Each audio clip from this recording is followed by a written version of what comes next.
జై సచ్చిదానంద. మీ అందరి మనసుల్లోనూ కొలువై ఉన్న పరమాత్మకు నా హృదయపూర్వకంగా శిరస్సు వంచి నమస్కరిస్తున్నా.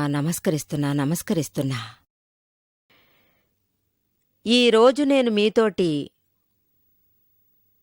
గురు శిష్యులనే యథార్థ సంబంధం గురించి మాట్లాడబోతున్నాను. గురు శిష్యులనే ఈ బంధం అనేది ఉంది కదా, అది చాలా భక్తితో కూడింది. శిష్యుడు నిరంతరం నిజమైన భక్తితోటి, ఆరాధనతోటి అతని కట్టుబాట్లలోనే ఉండిపోతుంటాడు. అప్పుడే శిష్యునికి ఎదుగుదల ఉంటుంది.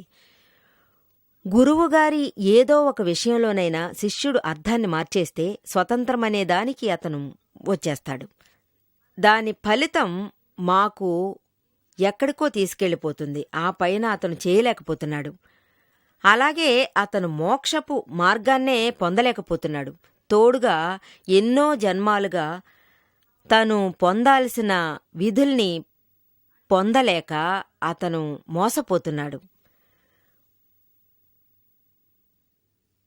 పోయినసారి నేను మహావీరుడి శిష్యుడు ఘోషలా గురించి మీకు చాలా చెప్పాను. అతను ఎలా చకచకా ఉండి తన గురువుగారికి విరోధిగా మారాడని, ఇతను తన కొత్త ధర్మాన్ని స్థాపించేసి నేను ఒక పుణ్యపురుషుణ్ణి అన్నాడు. ఇదే విధంగానే ఇంకా ఒక విషయము భగవాన్ మహావీరుడి జీవితంలో జరిగిన ఒక విషయం. భగవాన్ మహావీరుడు ఉన్నప్పుడు ఇది జరిగింది. అతని అల్లుడంటే అతనికి ఒక కూతురుండేది, దక్షిణి అని పేరు. ఆ అమ్మాయి పెళ్ళి చాలా విమర్శనగా జరిగింది. అప్పుడు ఇద్దరూ భగవంతుని కాళ్ల దగ్గరకు వచ్చి చేరుకున్నారు. అతని దగ్గరికి పోయి దీక్ష తీసుకున్నారు. ఇద్దరూ వేరువేరుగా వాళ్ళు తమ తరపున తమ ఇష్టానికి ఉపదేశం చేస్తుండేవారు. అందరూ మోక్షాన్ని ఉద్దేశించి రావడం కోసం. ఇతని దగ్గర 500 శిష్యులు ఉన్నారు. అతని దగ్గర 500, 600 శిష్యులుండేవాళ్లు. ఇద్దరూ ఒకరినొకరు కలుసుకున్నారు. వాళ్ళు తమ శిష్యులను పిలుచుకుని తిరుగుతున్నారు. ఒకసారి ఏమైందంటే, భగవాన్ మహావీరుడు అల్లుణ్ణి అడిగాడు, ప్రభూ, నేను నా 500 వీరులను పిలుచుకుని స్వతంత్రంగా ఇతరులకు ఉపదేశం చేయడం కోసం వెళ్లబోతున్నాను, ధర్మప్రచారం చేయడం కోసం నేను వెళ్లబోతున్నాను అన్నాడు. అప్పుడు భగవాన్ మహావీరులు మౌనం పాటించాడు. అతను ఏ ఒక బదులు చెప్పలేదు. మళ్లీ అతను పోయి అడిగాడు భగవంతునితో. కాని భగవాన్ ఏమీ చెప్పలేదు, మౌనంగానే ఉన్నారు. భగవంతుడు తన జ్ఞానంతో విషయాన్ని తెలుసుకున్నారు. అలమటిస్తాడని తెలుసు. అయినా సరే తన తరపున ఏది చెప్పకుండానే అలాగే మాట్లాడకుండా ఉండిపోయారు. కానీ ఇతని మనసులో ఈ స్వతంత్రం అనేది చాలా ఎక్కువగా ఉండేది. అందువల్ల ఆయన మూడోసారిగా భగవాన్ దగ్గరికి వెళ్ళి అడిగాడు, భగవంతుడా, నేను వెళ్ళనా? ఆ మూడోసారి భగవాన్ మౌనంగానే ఉన్నాడు. అతను ఏ ఒక బదులు చెప్పలేదు. ఇప్పుడు అతనికిది తెలియాల్సొచ్చింది. వెంటనే ఆ ముని ఏం చేశాడు? వెంటనే అతని మనసుకు తగినట్టు అర్థాన్ని తీసుకున్నాడు. భగవాన్ మౌనంగా ఉన్నాడు, బదులు ఏదీ చెప్పట్లేదు, మౌనం అంగీకారం అనుకున్నాడు. తప్పైన ఒక అర్థాన్ని తెలుసుకుని దానికి తగినట్టుగా అతను నడుచుకున్నాడు. ఇదే స్వయం బుద్ధి అనేది. ఈ జమాలయ మునివరులు తన మనస్సును తోచిన అర్థాన్ని అతను తీసుకున్నాడు. మౌనంగా ఉండి అంగీకారం ఇచ్చేశారన్న అర్థాన్ని తీసుకుని తన శిష్యుల్ని అందర్నీ తీసుకుని భగవంతుణ్ణి వదిలి చాలా దూరం అతను వెళ్ళిపోయాడు. యాక్చువల్గా భగవానికి వాళ్ళు వెళ్లడం ఇష్టం లేదు, అయినా వాళ్ళు ఇష్టానికి వెళ్తున్నారు. దారి తప్పుతారనే భావన అతనికి కలిగింది. వాళ్ల దారి మార్చడం కోసం అదేవిధంగా జగడమూ అయ్యింది. భగవాన్ నిమిత్తంగా కుదరలేదు. అయినప్పటికీ ఈ విధంగానే ఇతను తన మనసులో పడిన స్థాయికి కార్యాన్ని చేశాడు. ఒకసారి జమాలి మునివర్లు చాలా జబ్బున పడి మంచానికి పరిమితమయ్యారు. ఆయన లేచి నిలబడ్డానికి కూడా కుదరనంత వరకు అతను చాలా వీక్నెస్గా ఉండేవాడు. అంత వీక్ అయిపోయాడు. కాళ్ళన్నీ అలాగే వణకడం మొదలయ్యాయి. అప్పుడప్పుడు తన శిష్యునితో అన్నాడు, నాకు వెంటనే ఏర్పాటు చెయ్యి. నేను కొంతసేపు పడుకోవాలనుకున్నాను. నా వల్ల నడవడం కుదరదు, నిలబడడం కుదరదు, కూర్చోవడం కాలేదు. ఉదయాన్నే లేవగానే చాలా టైర్డ్గా ఉంది. అతని వీక్నెస్ ఎక్కువ అవుతూనే ఉండేది. అతని వల్ల ఏదీ చేయడం కుదరలేదు. అతను అతని శిష్యుల దగ్గర, నేను చెప్పేది వినడం లేదు, త్వరగా చేయండి అని అరవడం మొదలెట్టాడు. వెంటనే శిష్యులంతా, మీకు కావాల్సిందే చేసేస్తామన్నారు. అరెరే, నిజంగానే చేశారని అతను అనుకున్నాడు. సరే అని చెప్పి అతనికి రెడీ చేసిన చోటికెళ్ళి పడుకోబోయాడు. కాని అతను చూసిందేంటి, ఆ స్థలం, ఇచ్చిన స్థలం సరిగ్గా లేదు. అతనికి వెంటనే చాలా కోపం వచ్చేసింది. ఇలా అంతా చేశారు? నేను చెప్పినట్టు చేశానన్నారు, అయినా అలా చేయలేదే. నన్ను కోపానికి గురిచేస్తున్నారు? వెంటనే శిష్యులంతా అతనికి ఓదార్పు కలిగించారు. సమాధానపరిచి మా మీద తప్పు లేదని చెప్పి వాళ్ళందరూ చెప్పారు, మేం అబద్ధం చెప్పలేదు, ఇది భగవంతుడు మహావీరుడి సిద్ధాంతం. ఇది విని అతనికింకా కోపం పెరిగిపోయింది. అతను కోపంలో ఏమన్నారంటే, ఇది తప్పు, మనందరం తప్పుడు దారిలోనే వెళుతున్నాం, భగవాన్ మహావీరుడు తప్పే, అతను ఏదో చెప్తున్నాడు, మనము పిచ్చితనంగా అతను చెప్పింది చేసుకుంటున్నాం. ఎప్పుడు ఒక పని పూర్తిగా ముగిసిందో అప్పుడే ఒక పని ముగిసిందని మనం కరెక్ట్గా చెప్పడం అవుతుంది. దానికి ముందు కుదరదు. ఇదంతా తప్పుడు సిద్ధాంతం. మనం పోయేది. ఈవేళ నుంచి నేను ఈ సిద్ధాంతాన్ని ఫాలో చేయనని నిర్ణయించాను. అలాగే నా స్వతంత్రం నిరంతరం అదే చేసి ముగించిన తర్వాతే నేను జరిగిందని అంటాను. యాక్చువల్గా చూస్తే భగవాన్ మహావీరుడి ఈ సిద్ధాంతం సాధారణ మనుషులకి అర్థం కాని ఒక విషయంగా ఉండేది. భగవాన్ సిద్ధాంతంలో ఏమంటున్నారంటే, ఏ ఒక క్రియ జరుగుతుందో దాన్ని ముగిస్తానని చెప్పడంలో ఏ ఒక తప్పు లేదు. ఫర్ ఎగ్జాంపుల్, మీరు బాంబేకి వెళ్ళిపోతున్నారు. మీరింటి నుంచి కదలగానే మీరు బాంబే వైపు వెళుతున్నారు. ఇంట్లో ఎవరో బంధువులొచ్చి అడుగుతున్నారు, అంటే సేటు ఎక్కడికి వెళ్ళాడు? అప్పుడు మీ ఇంట్లో ఉన్నవాళ్ళు ఏమంటారు? అతను బాంబేకి వెళ్ళాడు. యాక్చువల్గా చూస్తే మీరింకా స్టేషన్కి కూడా వెళ్ళుండ్రు, కాని ఇంట్లో ఉన్నవాళ్లు బాంబేకే వెళ్లారని చెప్తారు. ఇదేమి తప్పుడు విషయం కాదే, కరెక్టే కదా. జరిగిన ఒక విషయాన్ని జరిగిపోయిందని చెప్పడం తప్పు కాదే. రాంగ్ అని మనం చెప్పడం కుదరదే. సిద్ధాంతాన్నే భగవంతుడు నేర్పించాడు. ఏ ఒక పనైనా జరుగుతున్నప్పుడు అది ముగించిందని చెప్పడంలో ఏ ఒక తప్పు లేదు. ఎప్పుడైనా కొన్ని సమయాల్లో మనం తీసుకున్న కార్యం కుదరకుండా పోవచ్చు. యాక్చువల్గా చూస్తే మనం ఒక పని ప్రారంభించుటకు ముందుగానే అది ముగుస్తుంది. అందువల్ల అయిపోవడానికి అయిపోయిందని చెప్పడం తప్పు కాదు, తప్పే కాదు. కానీ ఈ సిద్ధాంతం జమాయి మునివరులున్నారే, ఆయనకి ఈ సిద్ధాంతం సరేని అనిపించనే లేదు. ఇతనిది తప్పని చెప్పి అతని ఇష్టానికి నడుచుకున్నాడు. ఆ తర్వాత అతనికి సర్వమూ సర్దుకుపోయి భగవాన్ మహావీరుణ్ణి పోయి కలిశాడు. అక్కడికి వెళ్లి మహావీరుణ్ణి ఇష్టం వచ్చినట్టు అతను తిట్టిపోశాడు. సౌండ్ పెంచి మరీ మాట్లాడాడు. మీరు అందర్నీ తప్పుడు దారిలో తీసుకెళ్తున్నారు, తప్పుడు సిద్ధాంతాలు అందరికీ నేర్పిస్తున్నారు, జరిగిపోయిన పనికి అయిపోయిందని మీరు చెప్తున్నారు. అది చాలా తప్పు. నేను దీన్ని నిజంగా స్వీకరించలేను. నేనే జ్ఞాని, నేనే అన్నింట్లోనూ గొప్పవాణ్ణి, నేనే సర్వజ్ఞుణ్ణి. మీరు సర్వజ్ఞులు కాదు, నేనే పుణ్యపురుషుణ్ణి, నిజమైన జ్ఞాని. మీ దగ్గర నిజమే లేదు. ఈ విధంగా అంతా చెప్పి భగవంతుణ్ణి అతను తిట్టిపోశాడు. మీరు నిజమైన సర్వజ్ఞులై ఉంటే నా ప్రశ్నకి ముందు బదులు చెప్పండి. ఈ విధంగా ఉండే ద్రవ్య విషయాలన్నీ సాత్విక విషయాలుగా ఎన్నెన్నో ప్రశ్నలన్నీ అడిగారు.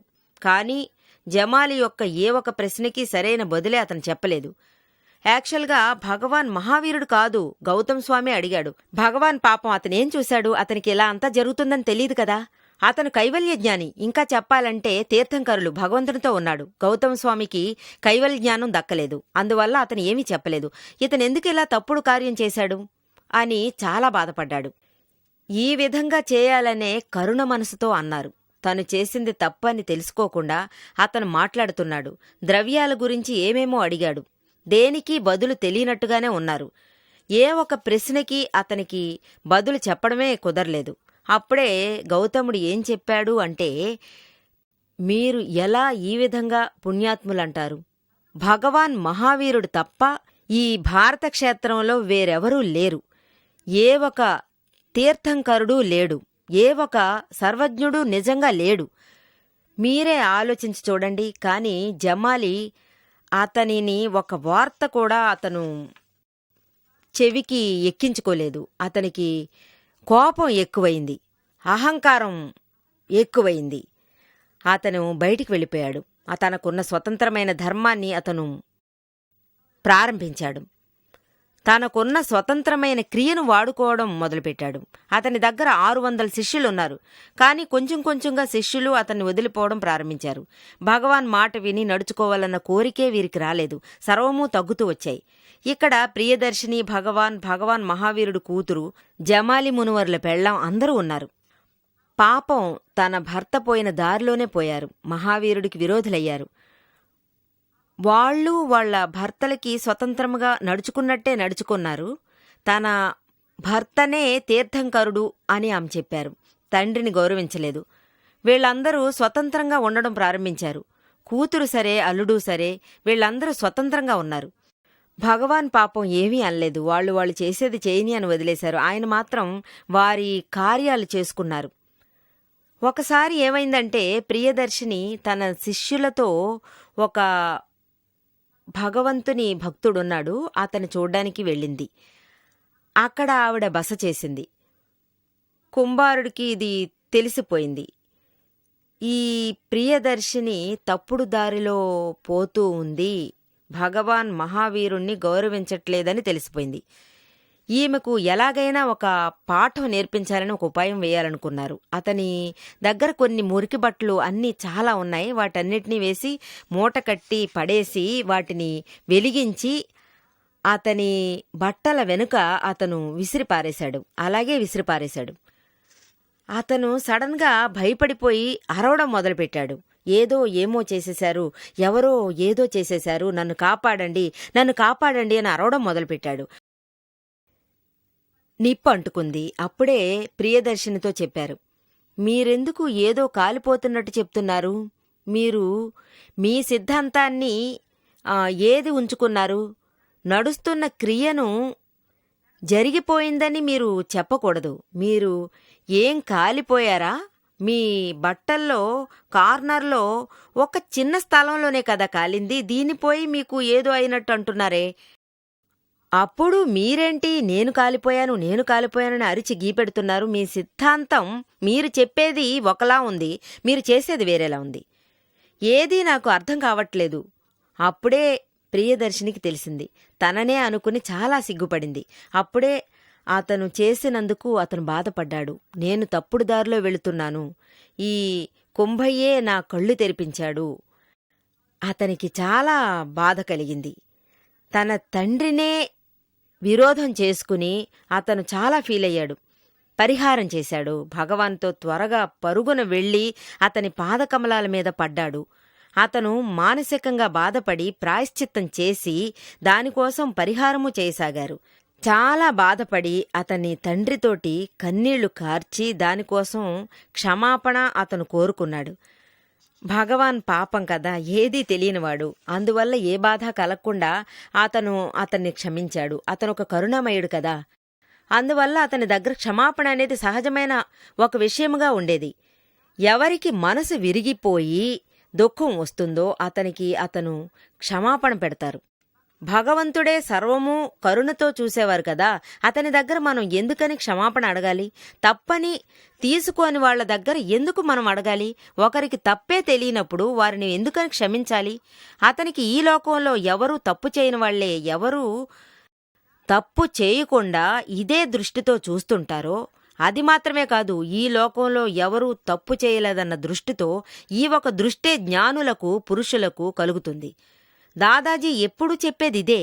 నేను భగవంతుని దృష్టిలో ఉండాలనుకుంటున్నాను. నాకు ఎవరు ఈ లోకంలో తప్పు చేసిన వాళ్లుగా తోచలేదు. అందరూ తప్పు చేయని వాళ్లలాగే నాకు కనిపిస్తారు.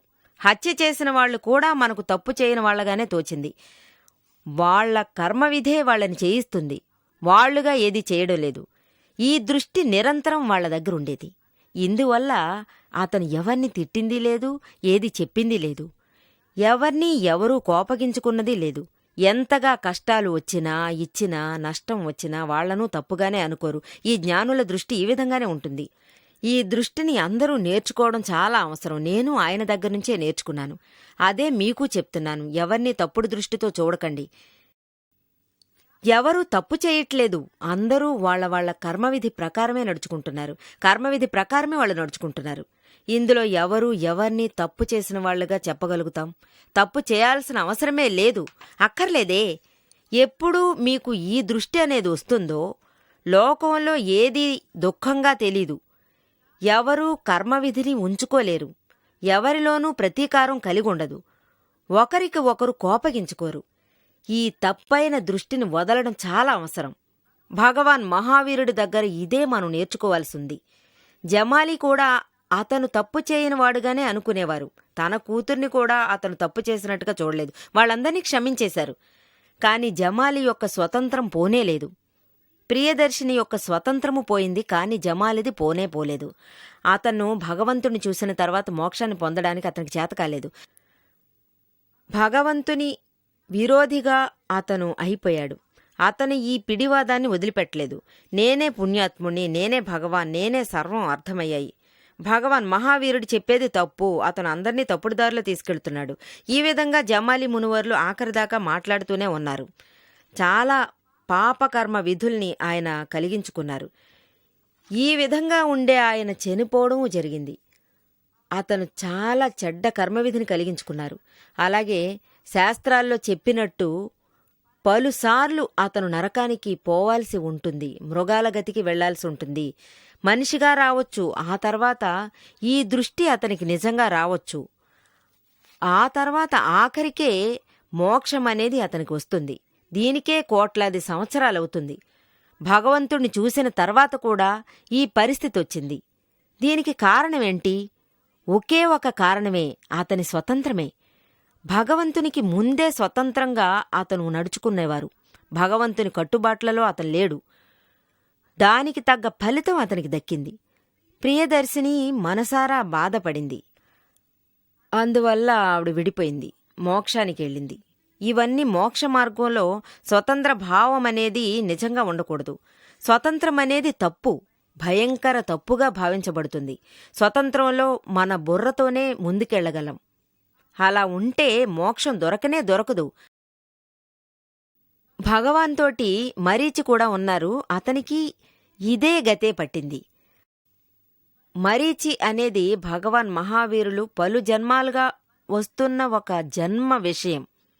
మరీచి అనేది భగవాన్ మహావీరుల మొదటి తీర్థంకరుల మనవడిగా ఉన్నారు. భగవాన్ రిషిప్తుని కొడుకు భరత చక్రవర్తి. తద్వారా భరత చక్రవర్తి యొక్క కొడుకే ఈ మరీచి అనేవాడు. ఇప్పుడు ఒకే కులంలో భగవాన్ తీర్థంకరులున్నారు. మరీచి యొక్క తాతయ్య తీర్థంకరులుగా ఉన్నారు, తండ్రి చక్రవర్తి. వాళ్ల కులం చూస్తే ఎంత గొప్ప మహానుభావుడో తెలుస్తుంది. ఒకసారి ఈ భరత చక్రవర్తి తన తండ్రిని అడిగాడట, మీ కులం ఎంత మహత్యమున్నది, మీరు నాకొక విషయం తెలుసుకోవాలి, చెప్పండి. ఇప్పుడు ఎంతమంది చక్రవర్తులు తీర్థంకరులుగా ఉన్నారు? రిషిప్త చక్రవర్తి చెప్పాడు, మీ కొడుకు మరీచి ఉన్నాడు కదా, అతను 20వ తీర్థంకరుడుగా ఉంటాడు. అలాగే వాసుదేవుడు 24వ తీర్థంకరుడుగా ఉంటాడు. వాసుదేవుడు ఇతను తీర్థంకరులుగా ఉంటారు. ఇతను 24వ తీర్థంకరుడుగా ఉండిపోతారు, తీర్థంకరుడిగా మారిపోతాడు. ఈ విషయం బయట కూర్చున్న మరీచికి చెవిన పడిపోయింది. వెంటనే తను ఇది వినగానే తన కులం మీది ఒక గౌరవం ఏర్పడింది. నా కులం ఎంత మహత్యముంది, నా తాత తీర్థంకరుడు, నా తండ్రి చక్రవర్తి, నేను ఎంత గొప్ప మహాత్ముణ్ణి అవుతాను, నేను వాసుదేవుణ్ణి అవుతాను, నేను తీర్థంకరుని అయిపోతాను. ఈ అహంకారం అతనికొచ్చింది. ఈ అహంకారం వల్ల అతను చాలా జన్మలెత్తాల్సొచ్చింది. ఇది మాత్రం కాదు, అతను భగవంతుని దగ్గర భిక్షము అడిగాడు. అలాగే భగవాన్తోనే ఆయన ఉండిపోయాడు.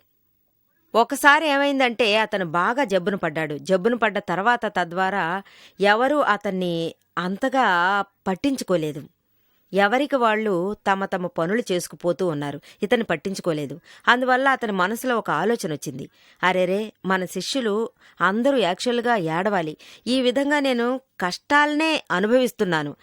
ఇలాగే ఉంటే మనకెలా మోక్షం కలుగుతుంది? నాకు జబ్బొచ్చినందువల్ల ఏదీ చేయలేకపోయాను. అయినా సరే అన్నీ నేను చేసే తీరాలి కదా. ఈ కష్టమైన దారి మనకొద్దు. మంచి ఒక బుర్రతో స్వతంత్రంగా చెప్తున్నాను. అతను కొంచెం బాగా అవగానే చాలా స్వతంత్రమైన మార్గంలో పోవడం మొదలెట్టాడు. ఒక కొత్త చట్టాన్ని స్థాపించేశాడు. అతని వస్త్రాన్ని మార్చుకున్నాడు, చేతిలో కమండలం తీసుకున్నాడు, ఇవన్నీ ఉంచుకున్నాడు. ఆ పైన కాళ్లకి మరకాళ్ళు పెట్టుకున్నాడు. తనకు కావాల్సిన పరిరక్షణ చేసి చేతిలో గొడుగు లాంటిది పెట్టుకుని జడముడి పెట్టుకున్నాడు. ఏ ప్రాబ్లము ఏర్పడకూడదని తనను ప్రొడక్షన్ చేసుకోవడం కోసం ఇంకో వేషము వేసుకున్నాడు. భగవంతుని కాలమానంలో తన తలకి గుండు కొట్టించుకున్నాడు. కాళ్లకు కూడా ఏదీ లేదు. నిజంగా అతనికేమీ అవసరం లేదు. ముష్టెత్తుకుని తినడానికి అందులో ఏం దొరుకుతుందో దాన్నే వారు భోంచేసేవారు. అంతే, వారికి వేరే ఏమీ అక్కర్లేదు. ఇవి తపస్సులుండే పద్ధతులు, కాని చాలా కష్టమైన ఒకటి. ఇవన్నీ చేయలేనందువల్ల తన స్వతంత్రమైన ఈజీ దారిని కోరుకున్నాడు. ఈ విధంగా ఆయన చేస్తుండేవారు. అతని దగ్గర చాలామంది ఉన్నారు. అందరూ అన్నారు, ఇతని దగ్గరికి చాలామంది వచ్చి అన్నిటినీ అడుగుతున్నారు. అతను ఎప్పుడు ఏమంటారంటే, మీకు మోక్షం కావాలనుకుంటే నా దగ్గర ఏదీ లేదు, నేను ఎవరికీ దీక్ష ఇవ్వడమూ లేదు. ఈ విధంగానే అతను చేస్తుండేవారు. దీని తర్వాత ఒకరోజు ఆఖరి సమయం వచ్చింది. అతను చాలా అనారోగ్యం పాలైపోయాడు. అతను చాలా క్షీణించిపోయినట్టయ్యారు. ఆ టైంలో మనకు సేవ చేసేందుకు ఒక శిష్యుని పెట్టుకోవలసిన అవసరం ఉండేది. ఆఖరికి ఒకే ఒక శిష్యుడు మాత్రం వచ్చాడు. అతనికి ఏం చేయాలా అనే ఒక కన్ఫ్యూషన్లోనే ఉండిపోయాడు. మరీచిని చూసి అడిగాడు, మీ దగ్గరుంటే నాకు నిజమైన మోక్ష మార్గం దొరుకుతుందా, లేక అక్కడికి పోయుంటే అది మోక్ష మార్గం నిజమా అనేసి అడిగాడు. అప్పుడే అతను కపటం చేసి తప్పులన్నీ చేశాడు. అదీ నిజమే, ఇదీ నిజమే. ముందు అక్కడే ఇది నిజం కాదని చెప్పాడు. కాని శిష్యుడనే పేరాశతోనే సేవ చేసే కొందరి అవసరం ఉంది. ఈ ఒక చిన్న ఆశ వల్లనే అతను ఇంత కపటం కలిగి ఉన్నాడు, తప్పులు చేశాడు. ఆ శిష్యుడు అతని దగ్గర ఉండిపోతూనే ఉంటాడు. అతనికి ఇతను శిక్ష విధించాడు. ఇదంతా చేయడం వల్ల అతనికి కర్మవిదే కదా కలుగుతుంది. ఎంత కష్టపడి అతను అనుభవించాల్సి వస్తుంది. అతనెంత కష్టపడి చేసినందువల్ల అతను ఎన్ని జన్మలు ఎత్తాల్సొచ్చింది. ఎంతో కష్టపడి ఎంతో అది వేస్ట్గానే కదా పోతుండేది.